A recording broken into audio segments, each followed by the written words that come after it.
Saya setuju. Hak yang ni saya dengan Jelutong bersama. Kali pertama saya you cakap kemana you ikhlas. Saya menyokong rancangan undang ini. Saya akan menyokong juga bajet, tapi fikir balik kenapa kami dianak tirikan tentang peruntukan. Assalamualaikum warahmatullahi wabarakatuh. Selamat petang, sedang sejahtera. Apa khabar rakyat Malaysia, orang muda, Cik Putih, saudara-saudara sekalian.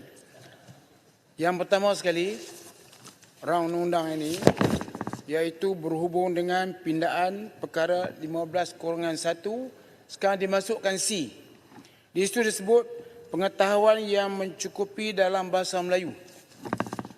Kawan-kawan kita berucap. Malah saya terkejut sekali kawan belah sana berucap.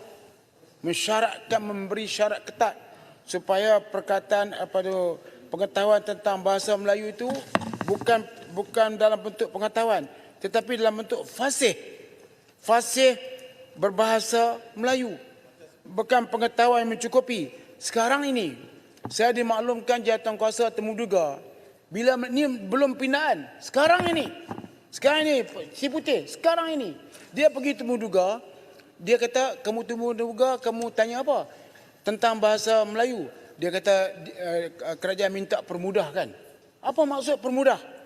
Permudah kerana dia ada soalan yang ditanya tu A, B, C, D. Cuba you baca E tu, you tanya A. Sudah pasti dia tak jawab. Ini adalah satu perbuatan yang menyalahi undang-undang perlembagaan.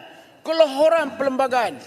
Walaupun kebanyakan kita dah lupa tentang rukun negara, tetapi inilah kedaulatan undang-undang. Kita kena pastikan supaya mereka boleh fasih berbahasa Melayu. Sekarang ni kita lihat rakyat Malaysia, saya pernah pergi satu negara, saya tengok pasport dia pasport Malaysia. Saya tanya, are you Malaysian? Dengan izin.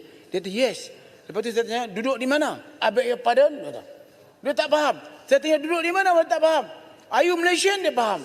Tapi bila tanya, duduk di mana? Dia tak faham. Tinggal di mana? Dia tak faham. Ini menunjukkan bahawa pemberian warga negara tentang penggunaan bahasa Melayu dibuat terlampau mudah. Saya setuju. Hak yang ni saya dengan Jelutong bersama. Kali pertama you cakap kemana you ikhlas. Iaitu mesti bagi syarat ketat sebab dia tahu semua akan dilulus. Kami semua akan sokong sudah pasti sebab apa? Rancangan undang-undang ni telah pun dibincang di peringkat Majlis Raja-Raja. Majlis Raja minta diperketatkan. Sudah pasti kami akan menyokong. Kami akan menyokong bajet. Kami sokong, bukan kami teruk, tapi peruntukan tak bagi, tak guna betul. Okey, mari tajuk ni balik ni speaker yang saya kasih. Ini penggunaan bahasa Melayu mesti diperketatkan. Saya syorkan menteri yang dikasihi mesti diadakan kursus. Kalau nak kahwin kena ada sertifikat kursus kahwin. Kalau nak jadi warga negara mesti ada sertifikat kursus bahasa Melayu. Dia kena fasih bahasa Melayu. Tak boleh permudahkan yang tu. Jangan ada anak yang duduk di luar negara 18 tahun balik tergagap-gagap tak boleh cakap bahasa Melayu. Kita Malaysian. Hari ini kita bukan buat pesta untuk bagi warga negara. Kita nak tunjuk kepada dunia bahawa kita tak kejam macam negara-negara lain. Saya ingin menyebut beberapa negara yang cukup kejam dari segi warga negara. Tapi saya tak mahu sebut sebab nak jaga air muka kerajaan dan sebagainya. Tapi negara-negara ini walaupun negara-negara membangun, tapi bahasa warga negara diperketatkan dengan begitu hebat. Banyak orang di Malaysia, orang di Kuala Lumpur yang tidak mahu sebut tempat lah sebab saya belajar di negara yang berkenaan. Dia berkahwin dengan orang negara yang berkenaan. Dia bila dia bercerai, dia tak jadi warga negara. Cuma dia dapat pencen dia, pencen di negara yang berkenaan. Dia syarat ketat. Tapi hari ini kita telah menghebohkan seluruh dunia kehebatan kita bahawa kita memberi perlindungan kepada rakyat dunia. Bukan ni, kalau rakyat Malaysia patutnya ada kaunter pendaftaran untuk tolong rakyat Malaysia. Tak ada, kita harap kebajikan dan sebagainya.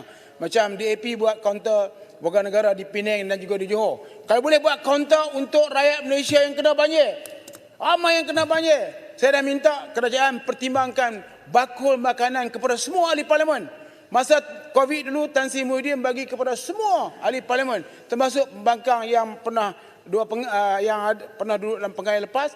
Tapi sekarang ni kami hanya menengok saja. Tapi saya percaya kerajaan ini juga berperi kemanusiaan, terutama bila memindahkan warga negara. Jadi saya minta supaya kedaulatan undang ini diperketatkan dengan fasih berbahasa Melayu. Yang keduanya, Yang Mohd, sebelum tutup, bila kita temuduga, saya nak tanya, berapa kes yang kita tolak kerana gagal bahasa Melayu? Berapa kes? Sebabnya kita kata, dia mesti pergi temuduga, dan berapa kes yang telah ditolak kerana tak fasih bahasa Melayu. Yang saya tahu, banyak percubaan yang telah dibuat. Soalan A ditanya E tanya A, dia tak boleh jawab. Jadi tiba-tiba jadi warga negara. Tapi saya minta kerajaan melihat ini sebagai satu perkara yang perlu diberi perhatian. Akhir sekali, saya patuh kepada undang-undang. Akhir sekali, di pangkat landing, ni angkat sumpah yang hormat.